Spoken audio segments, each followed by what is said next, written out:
Raw material page पे जाने के लिए हमें सबसे पहले हमारा ओनर्स डैशबोर्ड ओपन करना पड़ेगा। ओनर्स डैशबोर्ड में इन्वेंटरी मॉड्यूल पे क्लिक करके हम सीधा रॉ मटेरियल का पेज देख सकते हैं। आप जब पेज खोलेंगे तो यहाँ पे कई सारे ऑप्शंस अवेलेबल होंगे। एक बार मैं आपको ऑप्शंस के लिए ब्रीफ कर देता हूँ। सबसे पहला ऑप्शन है ऐड न्यू रॉ मटेरियल, जहाँ पे आप नई आइटम क्रिएट कर सकते हैं। दूसरा एक ड्रॉप डाउन आएगा एक्शंस का, अवेलेबल मार्क करना है, not available and so on. तीसरा ऑप्शन है इंपोर्ट का। अगर आपको रॉ मटेरियल्स बल्क में इंपोर्ट करने हैं सॉफ्टवेयर के अंदर तो आप यहाँ से कर सकते हैं। और चौथा ऑप्शन है एक्सपोर्ट का। अगर कोई रिपोर्ट बनाना है, आपको डेटा चाहिए और आप एक्सपोर्ट करना चाहते हैं तो आप यहाँ से कर सकते हैं। बाकी आप सर्च करना चाहे तो ये पूरा सर्च बार है विद स्पेसिफिकेशन। कॉपी करना है, सेव करना है तो यहाँ बटन्स दिए हैं। ये क्लिक मार्क्स है जिससे आप क्लिक करके ज़्यादातर चीज़ें सिलेक्ट कर सकते हैं। नेम दिया है, कैटेगरीज दी हैं, फेवरेट, अवेलेबल, मॉडिफाइड। ये व्यू रॉ मटेरियल का आइकन है जिस पे आप क्लिक करेंगे तो आपको रॉ मटेरियल की डिटेल्स दिखेगी। और ये एडिट रॉ मटेरियल का आइटम है जिससे एडिटिंग का पेज खुल जाएगा। ये सारा बेसिक ओवरव्यू है। हर एक फंक्शन को हम थोड़ा इन डेप्थ जाके देखने वाले हैं आगे। चलिए देखते हैं पेट पूजा इन्वेंटरी में how to add a new raw material. New raw material add करने के लिए दो ऑप्शंस हैं। एक, अगर आपको बल्क पोस्टिंग करना है तो आप एक्सेल फॉर्मेट डाउनलोड करके उसमें डायरेक्ट इनपुट करके सब साथ में अपलोड कर सकते हैं। दूसरा जो मैन्युअल ऑप्शन है वो हम पहले देखेंगे। मैन्युअली अगर आपको रॉ मटेरियल ऐड करना है तो आप ऐसे कर सकते हैं। सबसे पहले add new raw material button पे क्लिक कीजिए। यहाँ पे आपको फील्ड बॉक्सेस मिलेंगे। हम एक एग्जाम्पल रॉ मटेरियल बना रहे हैं अभी, चीकू। आप यहाँ पे नेम ऐड कर सकते हैं। नेम ऐड करने के बाद डिस्क्रिप्शन अगर आपको कुछ स्पेसिफिक रखना है, मैं यहाँ पे रख रहा हूँ प्रीमियम। क्वालिटी होती है, वेराइटी होती है, तो आप यहाँ पे मेंशन कर सकते हैं।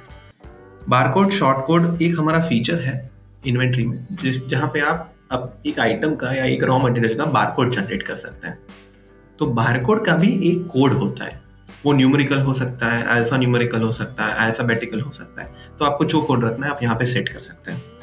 उसके बाद आता है कैटेगरी।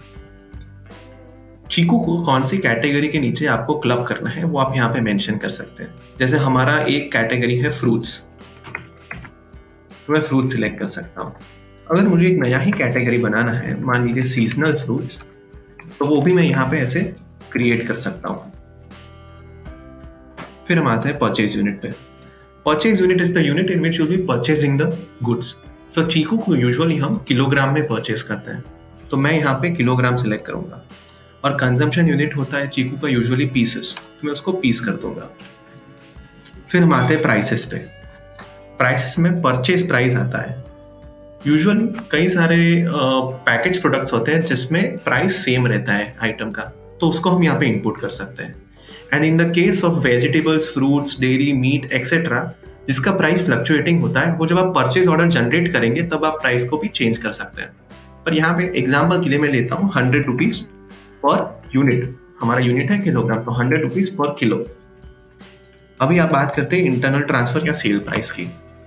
चेन आउटलेट्स में जब दो आउटलेट अंदर अंदर भी ट्रांसफर करते हैं तो एक स्पेसिफिक प्राइस सेट करता है उनका ब्रांड ओनर या वो आउटलेट खुद, कि अगर आपको ये चीज़ हमारे रॉ मटेरियल में से चाहिए तो इतने रुपए की पड़ेगी। तो मैं लेबर कॉस्ट, ट्रांसपोर्टेशन सब गिन के 110 रख रहा हूँ अप्रॉक्सीमेटली। ये पूरा एग्जाम्पल के लिए है। फिर हम बात करते हैं रिकंसिलिएशन प्राइस की। कई आउटलेट्स में जब ओनर बैठता है स्टॉक चेक करने के लिए तो आउटलेट कंजम्पशन में कभी कभी थोड़ा रॉ मटेरियल वेस्टेज भी नहीं होता है और सेल भी नहीं होता है। तो वो जो कंज्यूम होता है, वो जो एरर आता है, उसको हम बोलते हैं रिकंसाइलेशन एरर।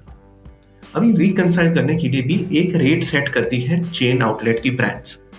मान लीजिए मेरे पास 10 किलो चीकू थे, उसमें से 1 किलो वेस्टेज हो गया और 8 किलो डिशेस में कंज्यूम हो गया, तो जो 1 किलो बचा ना उसको हम रिकंसाइलेशन बोलेंगे। तो जब मैं स्टॉक का नया एंट्री करूंगा तो मैं 0 केजीज डालूंगा, तो 10 में से 0 हो गया और 8 कंज्यूम हो गया, 1 तो वेस्ट हो गया, तो 1 जो बचा वो हमारा रिकंसिलिएशन एरर। पर उसका भी एक वैल्यू हमें देना पड़ेगा सिस्टम को, तो मैं उसको सेम एज अबव वैल्यू दे रहा हूँ 100 रुपीज जो हमारा परचेज प्राइस था। फिर हम बात करते हैं नॉर्मल लॉस की।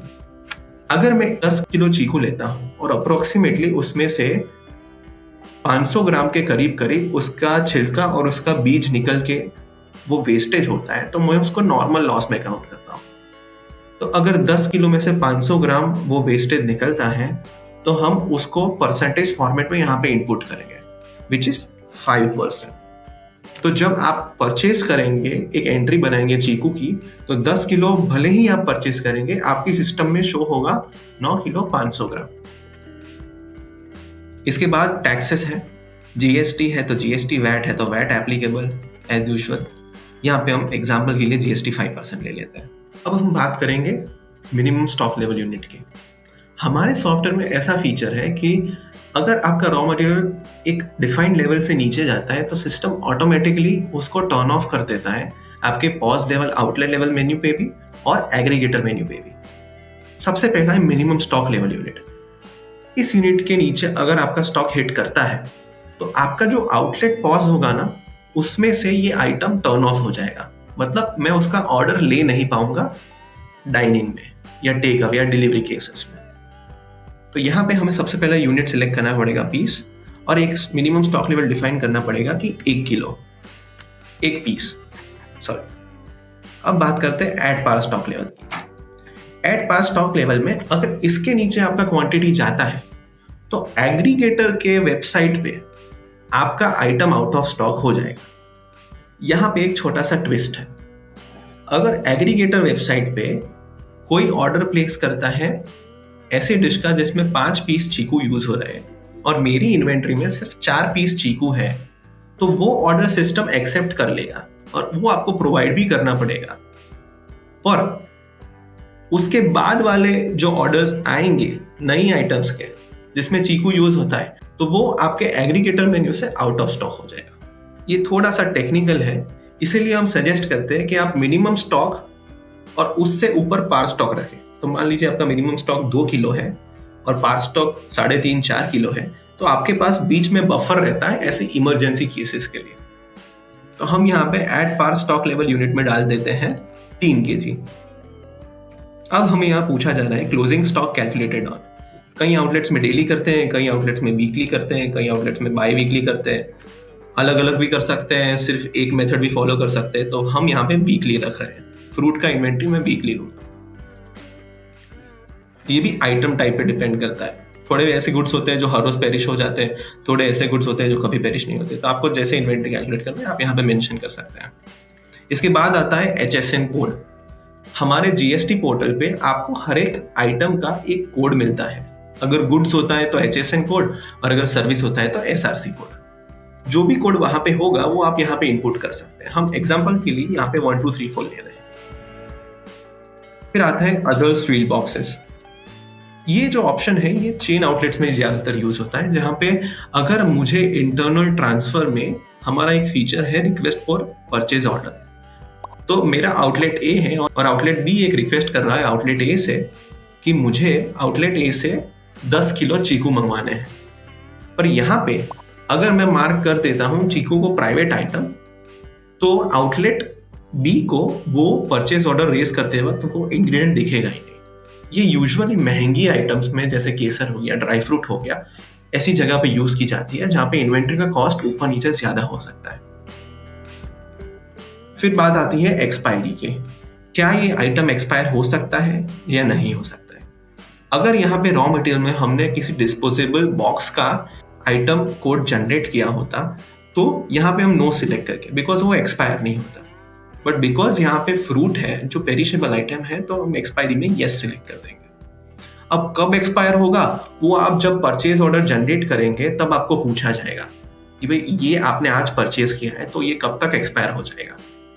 फिर एक ऑप्शन है use this raw material to turn on off item in online menu when it's offline stock is less than at par stock. जैसे मैंने आपको बताया, अगर पार स्टॉक के नीचे आता है आइटम तो ऑनलाइन मेन्यू में ऑटोमेटिकली वो स्विच ऑफ हो जाता है। तो मैं यहाँ पे येस सिलेक्ट कर रहा हूँ। अभी नीचे के जो 3 ऑप्शन है ये स्पेसिफिकली लिकर में महाराष्ट्र बॉर्डर के अंदर एक एक्साइज रिपोर्ट जनरेट होता है, तो वहां की आउटलेट्स के लिए ही है, इसलिए हम इसको यहाँ पे डिस्कस नहीं करेंगे।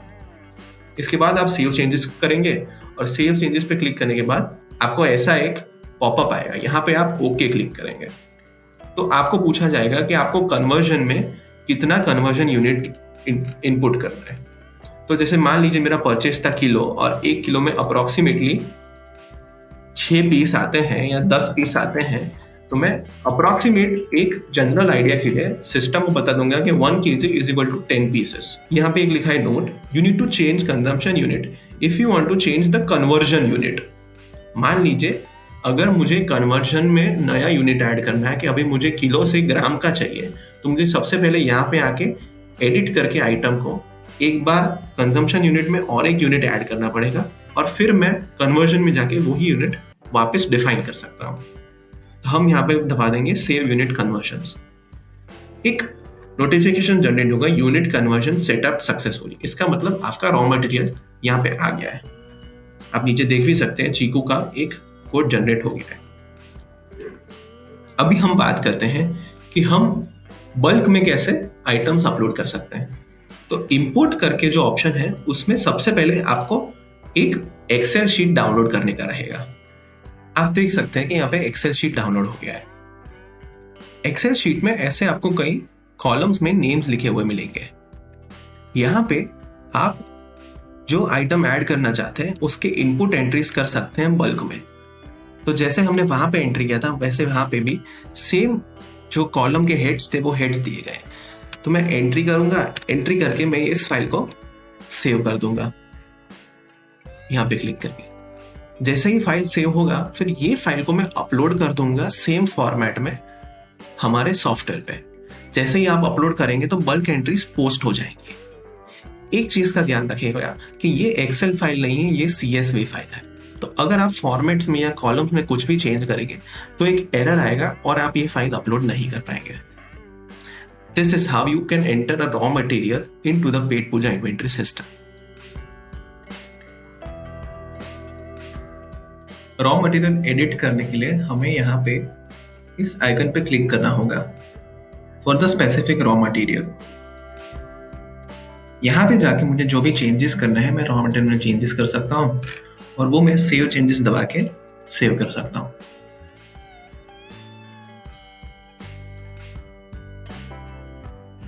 अब हम देखेंगे कैसे किसी रॉ मटेरियल को हम अवेलेबल ऑन या ऑफ मार्क कर सकते हैं। तो यहाँ पे जैसे आप हमारे रॉ मटेरियल मॉड्यूल में आएंगे आपको एक कॉलम दिखेगा अवेलेबल रॉ मटेरियल्स का। यहाँ पे टिक मार्क है, इसका मतलब है वो अवेलेबल है। जैसे ही मैं इसको अनटिक करता हूँ और सेव चेंजेस करता हूँ वैसे मेरे आउटलेट में वो रॉ मटेरियल ऑफ हो जाएगा और उससे रिलेटेड सारे मेन्यू आइटम्स भी ऑफ हो जाएंगे। अगर मैं ये चीज बल्क में करना चाहूँ तो मैं यहाँ पे जितना मुझे रॉ मटेरियल सिलेक्ट करना है उसको सिलेक्ट कर सकता हूँ और एक एक्शन सेक्शन में जाके अवेलेबल या नॉट अवेलेबल मार्क कर सकता हूँ। रिकॉर्ड जैसे ही अपडेट होगा एक नोटिफिकेशन हमें पॉपअप हो जाएगा।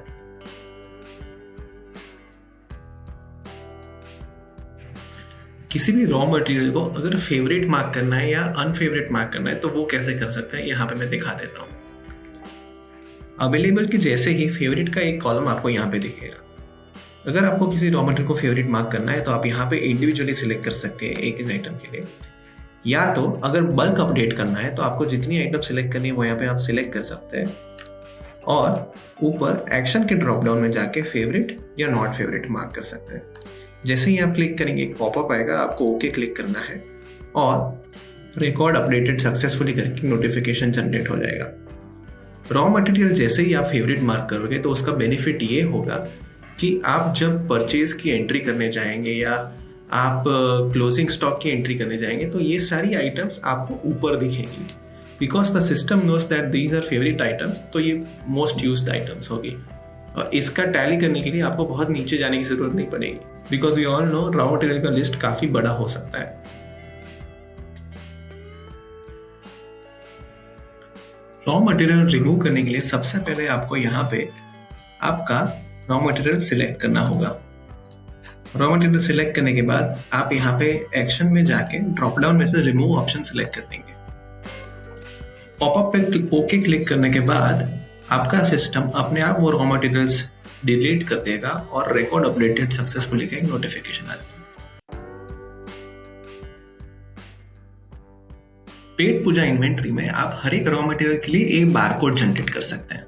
इससे बेनिफिट ये होता है कि अगर आपको फटाफट एंट्री करनी है आपके रॉ मटेरियल इन वर्ड की, या तो आपको किसी भी और वजह से इन्वेंट्री में ज्यादा काम होता है, आप अपने लेजर स्कैनर से बारकोड स्कैन करके टाइपिंग का टाइम बचा सकते हैं और स्टाफ का लाइफ इजी कर सकते हैं।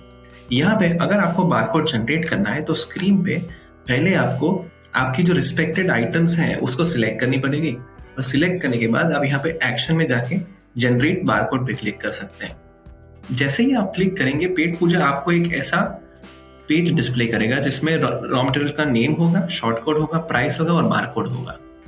आप इसको प्रिंट करके या इसके स्टिकर्स बनवा के डायरेक्टली रॉ मटेरियल पे प्लेस कर सकते हैं, और जैसे ही आप ये स्कैन करेंगे सिस्टम ऑटोमेटिक कैच कर लेगा आप कौन सा रॉ मटेरियल टाइप करना चाहते थे।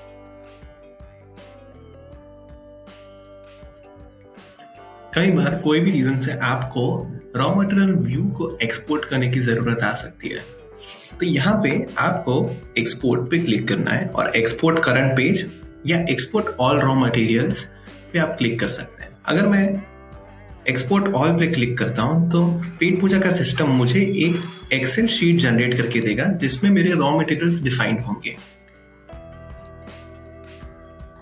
वो एक्सेल शीट ऐसा कुछ दिखेगा। इसमें मेजर रो हेडिंग्स होंगे, मेरे नेम, परचेस यूनिट, जो सारे रो हेडिंग्स हमारे आइटम बनाते वक्त या रॉ मटेरियल बनाते वक्त आए थे वही हेडिंग्स के हिसाब से आपको पूरी इन्वेंट्री के रॉ मटेरियल्स का एक रिपोर्ट मिल जाएगा या डेटा मिल जाएगा।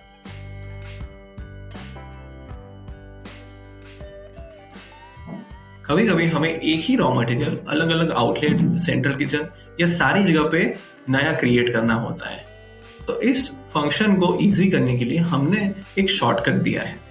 आप कोई भी आउटलेट में जाके ये सिलेक्ट कर सकते हैं जो रॉ मटेरियल आपको अलग अलग आउटलेट में कॉपी करना है, और यहाँ पे आप कॉपी रॉ मटेरियल क्लिक कर सकते हैं। यहाँ पे आपको एक ऑप्शन आएगा कि आपको सारे रेस्टोरेंट्स किचन में कॉपी करना है तो आप ये टिक कर दीजिए, अगर आपको इंडिविजुअल में चूज करके करना है तो आप ये भी कर सकते हैं। जैसे ही सेव पे क्लिक करेंगे ये सारे रॉ मटेरियल्स उन आउटलेट के इन्वेंट्री में अपडेट हो जाएंगे।